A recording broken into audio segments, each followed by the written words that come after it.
For many years, it was presumed that in ancient Egypt, the Great Pyramids at Giza were built by many thousands of foreign slaves, toiling under very harsh conditions over a period of decades.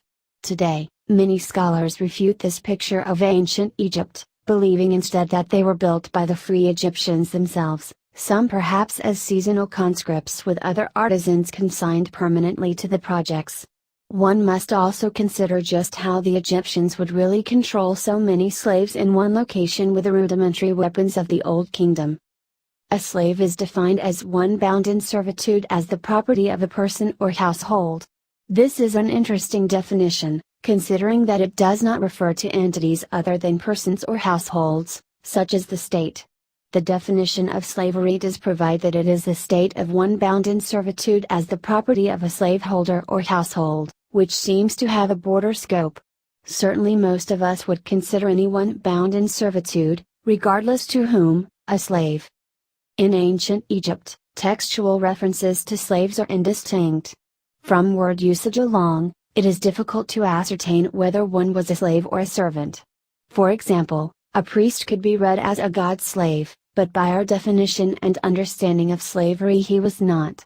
In reading Egyptian texts, therefore, context is the only criteria for determining such a status, and even then, it can be difficult, because there were different levels of servitude. Those who were not free might not only include slaves, but also those with various degrees of encumbered liberty. For example, could an artisan who worked on tombs who lived in the Deir el-Medina workers' village on the West Bank at Thebes simply walk of his job? In effect, almost anyone under the authority of an absolute ruler such as a pharaoh might in some degree be considered a slave.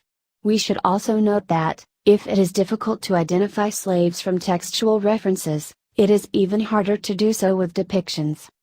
In fact, the term that conjures up anachronistic visions either of ancient Rome or of the 19th century plantation of the New World do little to help understand slavery in Egypt. Most of the population of pharaonic Egypt were tied to the land or followed strictly hereditary professions. These men or women were often included among the possessions of kings, high-ranking officials or temple estates. Serfs might better describe these people, though even that term is too closely connected with images of feudal society in medieval Europe, especially in view of the fact that Egyptian farmers were tied to the land not so much legally but by tradition and economic circumstances. For ancient Egypt, a better, or at least more precise definition of a slave might be a person owned by a master, as was any other chattel, used as the master pleased, to the extent of being disposed of by inheritance, gift sale and so forth. In reality, such slavery seems to have been fairly rare in Egypt prior to the Greek period, progressing over time. Like all ancient population statistics, estimating the number of slaves in ancient Egypt is based more on guesswork than on knowledge.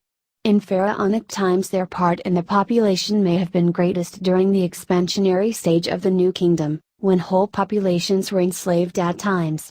Thutmose III, for instance, is reported to have returned from a campaign in Canaan with almost 90,000 prisoners.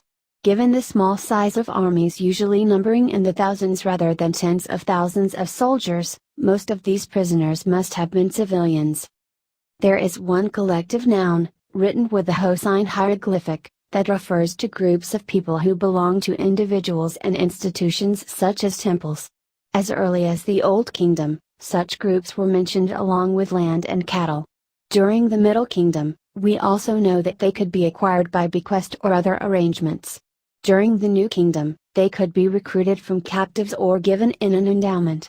Considering their apparent permanent detachment to the land and their master, they were almost certainly a form of slave.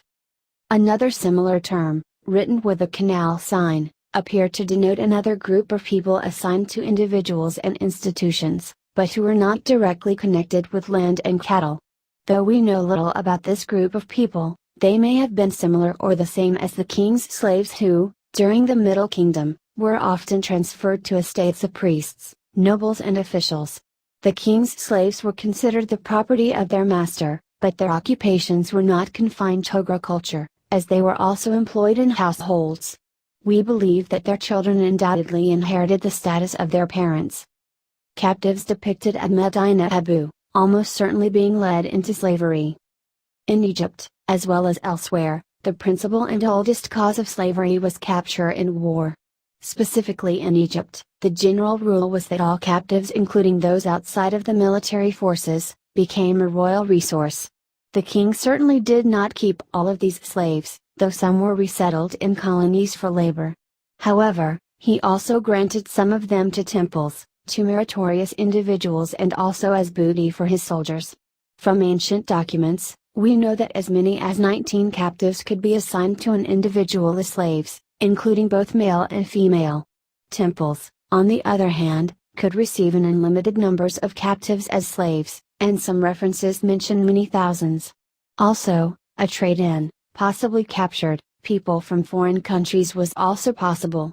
For example, Amenhotep III ordered 40 girls from Milkalu, a Canaanite prince, paying 40 kit of silver for each. Behold, I have sent you Hania, the commissioner of the archers, with merchandise in order to have beautiful concubines, that is weavers, silver, gold, garments, turquoises, all sorts of precious stones, chairs of ebony, as well as all good things, worth 160 dublin. In total, 40 concubines, the price of every concubine is 40 of silver. Therefore, send very beautiful concubines without blemish. From the Brooklyn Papyrus, we learn that Near Eastern men and women were intermingled with Egyptian servants and outnumbered them. Interestingly, they seem to have been more highly regarded than their Egyptian counterparts. This is probably due to the fact that, as prisoners of war or their descendants, they initially belonged to a social stratum superior to that of the Egyptian servants. In fact, the Egyptians of similar status probably came to be slaves due to committing some sort of unlawful act. Hence, some of the Egyptians who became slaves were originally free people who, having committed some sort of illicit acts, were forced to forfeit their liberty, perhaps including the liberty of their spouse and children. It should also be noted that the birth of a child to a slave mother, whether or not the father was free, resulted in slavery for the child. In fact, abandonment of undesired newborn children was not infrequently practiced in Egypt and the Near East, and has also been attested in Greco-Roman Egypt. Though there seems to be no extant documents of such a practice in Egypt, elsewhere foundlings were considered ownerless property who might be picked up to become slaves.